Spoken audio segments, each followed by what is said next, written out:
I'm writing this from a hospital bed in Prague, and I need to get this down before they discharge me tomorrow. Before I convince myself it was all just trauma-induced paranoia. The doctors say I suffered a severe concussion and some kind of drug-induced psychosis, but they won't tell me what drug or how I got it. They just keep asking me questions about what I remember, taking notes, exchanging glances when they think I'm not looking.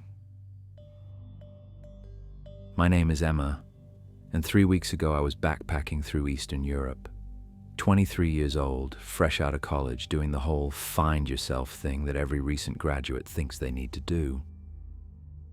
I'd been traveling for 2 months, working my way through Germany, Austria, and the Czech Republic, with nothing but a backpack and a tight budget. I was supposed to fly home from Prague last Tuesday.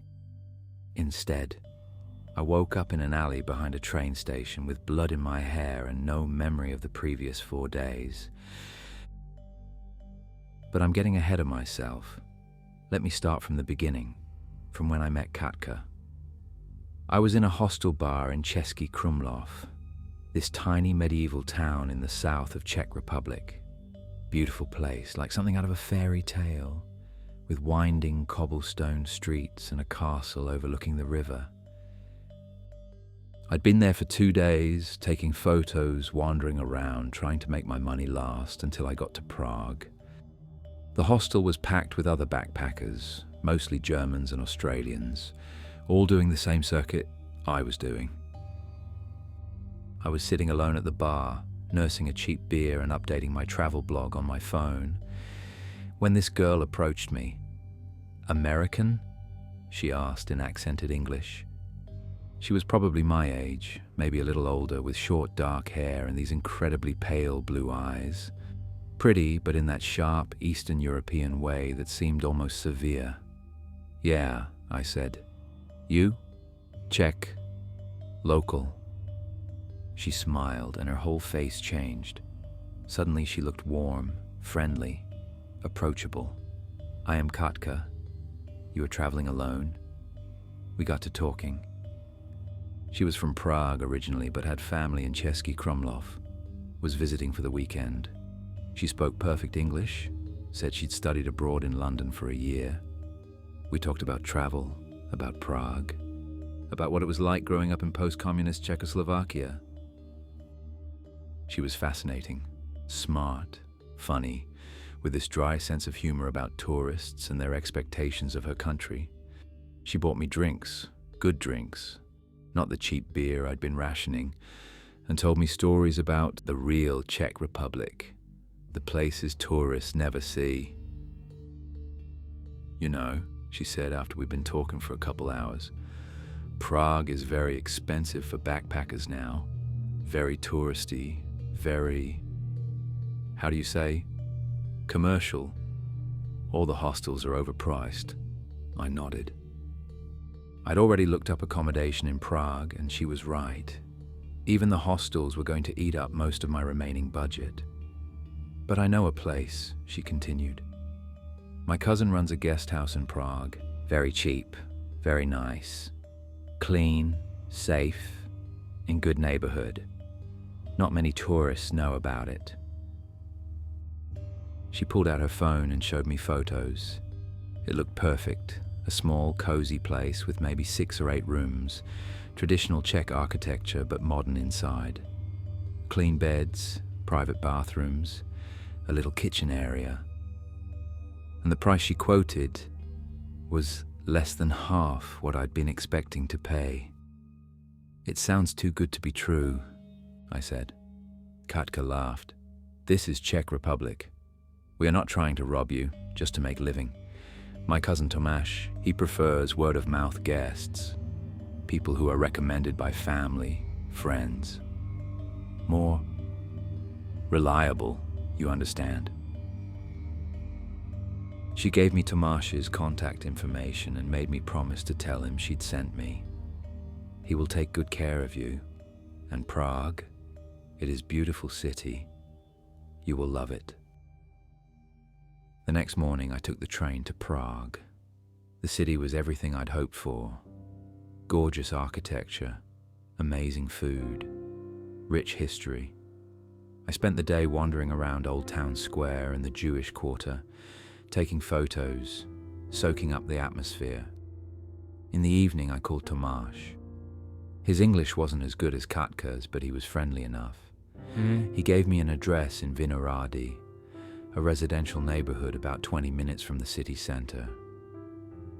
"You come tonight, yes? I have room ready for you." The neighborhood was quiet, tree-lined streets with beautiful old apartment buildings. The guest house was exactly as Katka had described, a narrow 3-story building squeezed between 2 larger apartment blocks. There was a small sign by the door, just Pension Tomasz, in simple lettering. Tomasz met me at the door. He was probably in his 40s, tall and thin with prematurely gray hair and the same pale blue eyes as Katka. He welcomed me warmly, helped me with my backpack, showed me to my room on the 2nd floor. The room was perfect, clean, comfortable, with a view of a small courtyard garden. There was Wi-Fi, a small TV, even a mini fridge. For the price I was paying, it felt like winning the lottery. "You a friend of Katka?" "Yes?" Tomasz asked as he showed me around. "She is good girl, very smart. She tell me you are writer?" I wasn't sure why Katka would have told him that. I'd mentioned I kept a travel blog, but I wouldn't call myself a writer.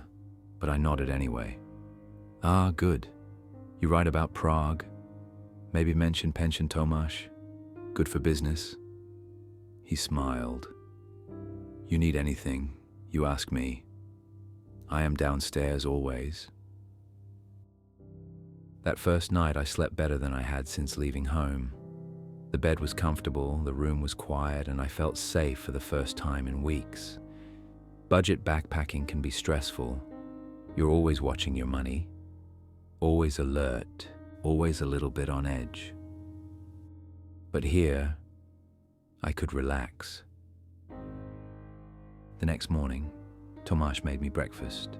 Not just coffee and rolls, but a proper Czech breakfast with eggs, sausage, bread, jam.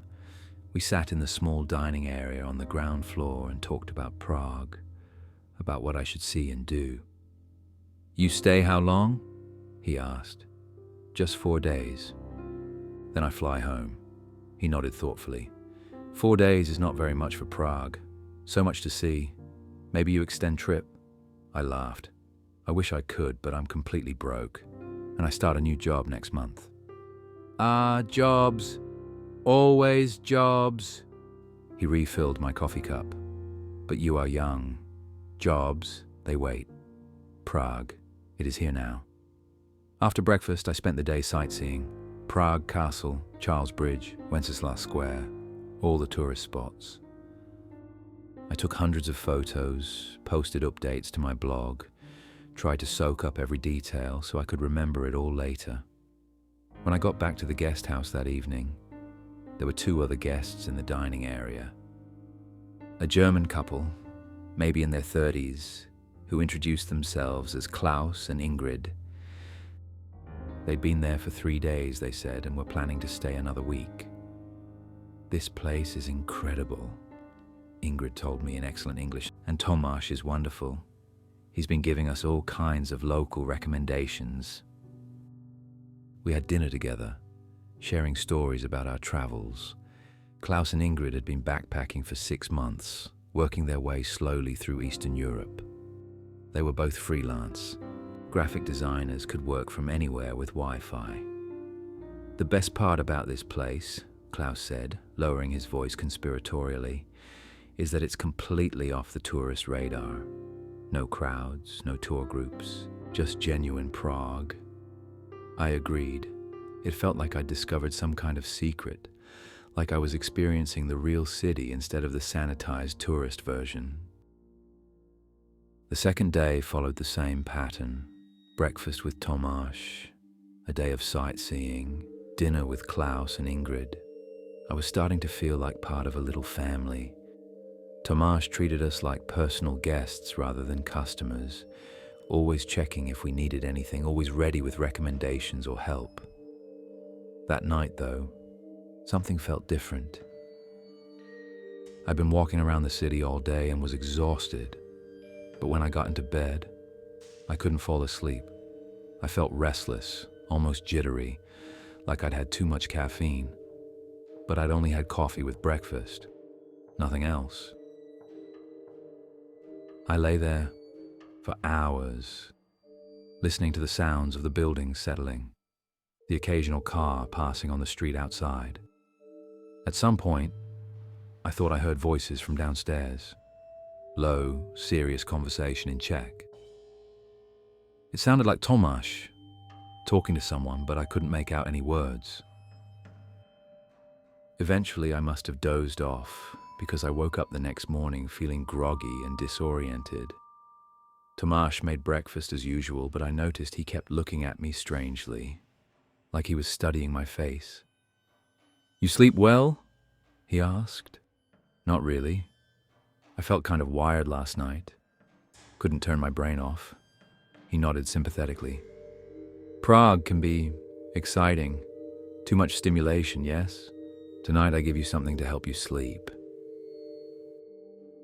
Klaus and Ingrid weren't at breakfast, which I thought was odd.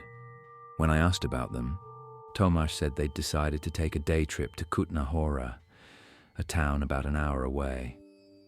I spent my third day in Prague visiting the museums and galleries I hadn't had time for yet. But I kept feeling like I was being watched. Not paranoid exactly, just aware, like someone was always just at the edge of my peripheral vision. When I got back to the guest house that evening, Klaus and Ingrid still weren't there. Tomáš served me dinner alone, and I noticed he seemed more talkative than usual. He kept asking questions about my family, about my job back home, about who knew where I was. "Your parents, they worry about you traveling alone?" he asked. "A little, but I check in with them regularly, post updates online, send photos." He nodded. "And your friends? They know where you stay?" I thought about it. I'd posted photos of Prague on social media, but I don't think I'd mentioned the name of the guest house. Most of my friends were following my blog, but I usually wrote those entries a day or two behind, for safety reasons. "Some of them," I said vaguely. After dinner, Tomáš gave me a small white pill for sleeping and a cup of herbal tea. The valerian, he mentioned, will help you sleep before your flight. Very important to rest well before long journey. The tea smelled pleasant, earthy and floral. I was tired and stressed about packing and getting to the airport, so I drank it gratefully. Within 20 minutes, I felt incredibly drowsy, heavier than I'd ever felt from just being tired. I barely made it to my room before everything went black. What happened next comes to me in fragments, like pieces of a broken mirror. The doctors say this is normal with scopolamine. It doesn't just erase memory, it makes you compliant while you're under its influence. You can walk, talk, even seem relatively normal, but you have no will of your own. I remember waking up in a different room, not my cozy guest bedroom, but somewhere else entirely. Concrete walls, a single high window, fluorescent lighting, industrial, like a basement or storage facility. I remember other people there, not Klaus and Ingrid, but strangers. A young man who looked Middle Eastern, speaking broken English. An older woman with a Slavic accent, crying quietly in a corner. They all looked terrified. I remember someone, not Tomáš, but someone else, asking me questions in English with a thick accent. Questions about my family, about money, about who would pay to get me back. And I remember answering truthfully, unable to lie or refuse. I remember them taking photos of me holding a newspaper, making me read words from a script, proof of life, they called it. And I remember realizing, with the small part of my mind that was still my own, that Katka hadn't been a random friendly local in that hostel bar. She'd been hunting. The police found me Tuesday morning wandering near Hlavní nádraží, disoriented and injured. I had a severe head injury. They think I fell or was pushed. My passport and money were gone, but my phone was still in my pocket. They said I'd been drugged with scopolamine and rohypnol, a combination that causes memory loss, compliance, and disorientation that can last for days. My parents had been frantically calling the airline, the embassy, the police. When I missed my flight Monday and didn't answer my phone, they knew something was wrong. I've never missed a check-in call in my life. The authorities had been asking me about the apartment, about Tomáš, about Katka. But when they went to the address I gave them using my phone's GPS history, they found the building. But apartment 3B is rented to an elderly couple who've lived there for 15 years. They'd never heard of any Tomáš, never seen any young travelers coming or going. The phone number Katka gave me, it was a burner phone, now disconnected. The social media profiles I found when I looked her up, created 3 months ago, now deleted. Klaus and Ingrid from Germany. Czech immigration has no record of anyone by those names entering the country in the past month. The Germany embassy confirmed no citizens named Klaus and Ingrid have been reported missing. But here's what's keeping me awake at night. The photos I took of my room, of the building's courtyard, are still on my phone. Real photos with GPS coordinates and timestamps. The police traced the coordinates to a warehouse district outside Prague, industrial buildings mostly empty. When they searched the area, they found evidence. Blood traces, discarded zip ties, a room that matched my description. And they found other things, personal belongings from people who are still missing. The Czech police, working with Interpol, say this is part of a larger human trafficking operation.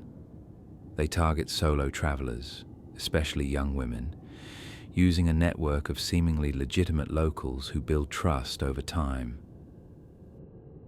The victims are moved quickly, often across borders before anyone realizes they're missing. They think I escaped because of my head injury, that when I fell or was struck, it somehow counteracted the drugs enough for me to regain some awareness. Security footage from the area shows me leaving the warehouse district on foot around 4 a.m. Tuesday, walking erratically but purposefully toward the city center. I must have walked for hours before someone found me and called for help. I don't remember any of it. The doctors say I may never remember those lost hours, and maybe that's for the best. But there's something else. When I reverse searched one of the photos from my phone, a selfie I took in what I thought was my guest room, I found it posted on a missing person website. It was labeled, "Last known photo of Sarah M., 21, from Portland. Missing since March 2023. The room was the same lighting, the same angle, the same false sense of safety. Sarah had been smiling in her photo too, probably thinking she'd found a hidden gem in Prague. I fly home tomorrow. My parents are meeting me at the airport, and I'm never traveling alone again. I'm never staying anywhere that isn't thoroughly vetted, with reviews from multiple sources and corporate accountability. The police have my statement, my photos, everything I can remember. They're working with authorities across Europe to track down this network. But I know that even if they catch Tomáš, even if they shut down that warehouse, there are others out there. Right now, somewhere in Eastern Europe, Katka is sitting in another hostel bar, buying drinks for another young woman traveling alone, telling her about this amazing place she knows in Prague.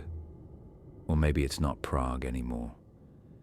Maybe it's Budapest or Krakow or Bucharest. And that woman is going to think she's so lucky to have met such a helpful local. She's going to think she's found a secret that other tourists don't know about. She's going to feel so smart, so adventurous, so special, just like I did. If you're reading this, if you're planning to travel anywhere alone, please be careful. Trust your instincts.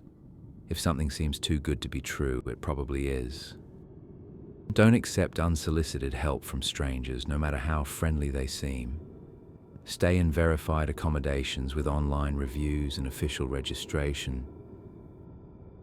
And if someone approaches you in a hostel bar and offers you exactly what you need at exactly the right price, walk away. Just walk away.